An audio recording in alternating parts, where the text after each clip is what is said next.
City of Brass is a first-person roguelike adventure game created by former senior BioShock developers now called Uppercut Games, where you venture into a cursed city in the middle of the desert, collecting treasure and avoiding the cursed spirits of the people who used to live there. It's like someone took the visual style of the Prince of Persia games and mixed it with Spelunky and a first-person perspective. And when you see those screenshots, you'd think it's a pretty good-looking game. And in terms of the concept and the premise, City of Brass is definitely a pretty neat idea. In a nutshell, the story is about a city in the desert that flourished through wealth until they made a deal with 3 genies to protect their treasure and grant them immortality, which in turn drove most of the people away from the city out of fear. As a result, the remaining citizens went mad and paranoid, placing traps around the city to protect themselves before finally turning on one another. Eventually, the city was buried under the sand, and now you're here, a whip-wielding treasure hunter who's not afraid to whip a few people in the face to get what he wants.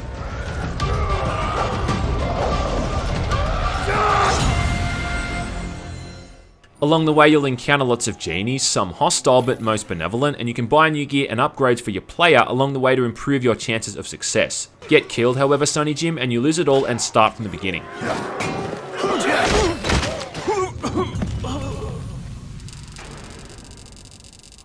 Now, it's funny that the game has been worked on by former BioShock developers because the city itself feels kind of like Rapture in a pretty big way, in the sense of it being this idealistic utopia that was destroyed by greed, corruption, and hysteria.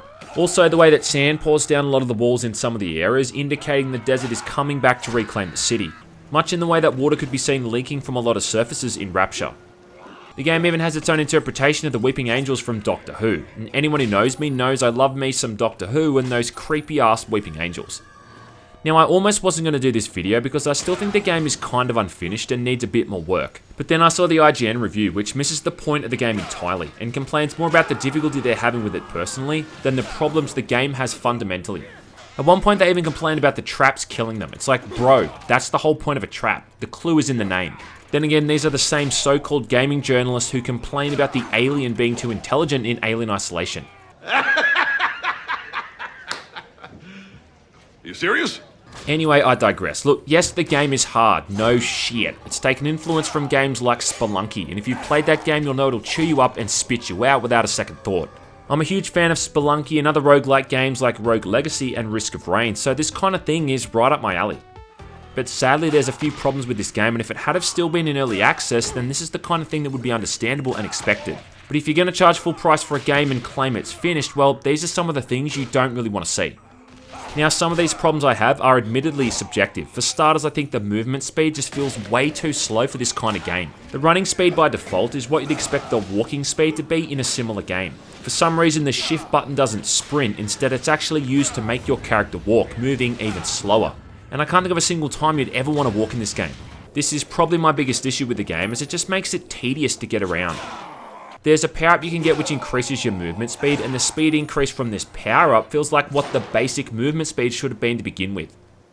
Despite it really taking influence from games like Prince of Persia, the layouts of the levels are incredibly flat and boring. You can use a whip to propel yourself forward or upwards to ledges, but I never encountered a single time where I had to do this to avoid death. And there's no fall damage either, so there's no real threat from the platforming, outside of just avoiding the abundance of traps per level, of which there's honestly goddamn dozens. They're not placed sequentially or anything, they're just scattered around at random on timers or activated by proximity. Traps initially play a pretty big part in the game. They can be used to kill most enemies, and it's a safer alternative than trying to take some enemy types head on. But later in the game, they're more dangerous than the enemies themselves because there's just so many of them. Taking damage is kind of a big deal because you've only got 4 health points by default, and getting health points back isn't all that easy. One thing I do like though is that the traps vary from area to area, and you've got to give the developers credit for the variety that you get between the areas in this game. And there's a real shift in terms of the environments, but also the enemies themselves. Things start off pretty simple in the first area, and then afterwards it gets progressively more difficult. Initially you're just up against guys with swords, but later on there'll be wizard-like enemies that shoot fireballs, there'll be enemies with shields who can block your attacks, and even enemies that can throw bombs or fire at you with bows. In the third area, you're up against those Weeping Angel type enemies called the silent Effigies, and they only move when you're not looking at them, accompanied by this spooky sound when your back is turned. It's kinda neat too how this area almost starts to border into horror with a much more sinister feeling. Gotta say, they were disappointing me when I found out you can kill these things by just blowing them up. Kinda removed a lot of the tension from coming up against them, but it still doesn't make them any less creepy. Once you've made it to a new area for the first time, you're then able to warp to it from the beginning at the cost of using up one of your 3 wishes. Now, as I said before, you're frequently coming across genies, and aside from buying stuff off these guys, you can also use a wish on them. In the case of a hostile genie, a wish means it's now going to work for you, attacking enemies instead of the player. And with the vendor type genies who sell you better gear and all that crap, it's going to improve the quality of the items they sell.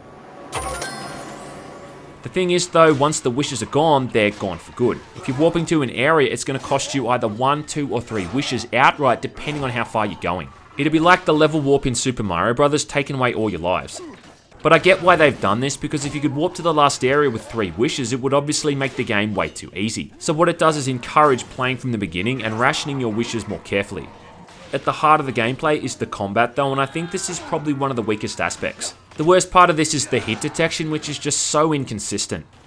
The combat in a nutshell is you whack something with a sword, or you hit it with the whip, then you whack it with the sword. Most enemies can be stunned if you whip their weak spot, giving you a pretty big window to just beat the crap out of them.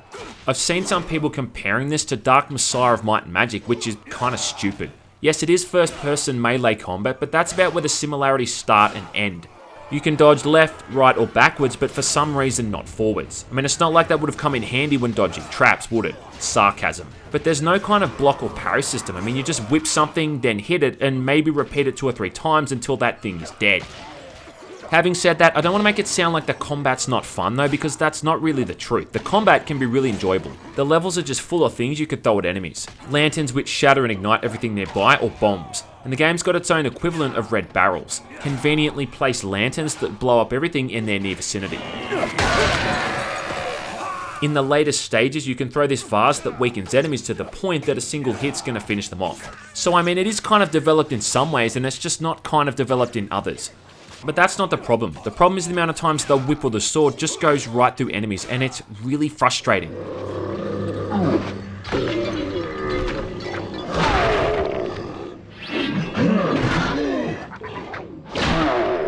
Seems even if your crosshair's aimed on an enemy, you still need this little icon to appear which indicates the enemy's going to be stunned. Otherwise, it won't do jack shit. Now this right here is pretty much the reason I dislike the combat in its current state, and it just makes me feel like something going wrong is the game's fault and not my own.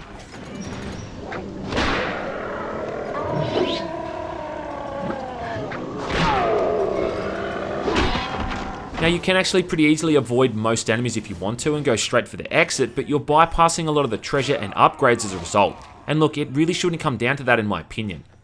I think another problem is the game doesn't really explain so many elements of what's going on.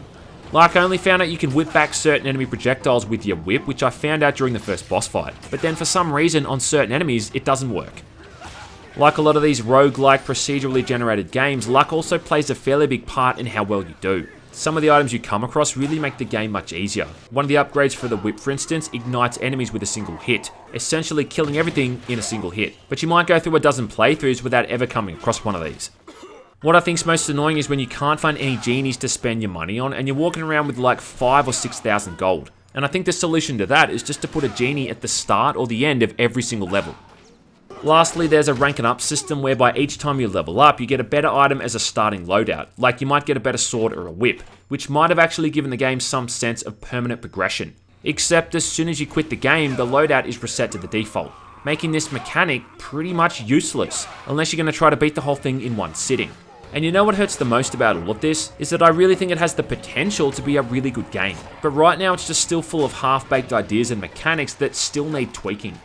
The developers are even admitting to some of the faults the game has on the Steam forums, which is refreshing, and they are actively working on fixing this stuff. Even a few days before I put this video up, they made some changes to the way that the melee weapons handle. But that just kind of proves my point. I mean, making fundamental changes to one of the game's most basic mechanics is the kind of thing you iron out in early access, not once you've released the game. I mean, look, I'm no game developer, and I understand this is a small team working on this, like half a dozen guys or so, but I think just a few more months refinement with this thing and it would have been perfect. Right now I can only play it for 20 or 30 minute segments before frustration gets the better of me, and I only stuck it out and finished it to see if things got any better afterwards. But my opinion after playing it for an hour isn't all that much changed after playing it for 10 hours.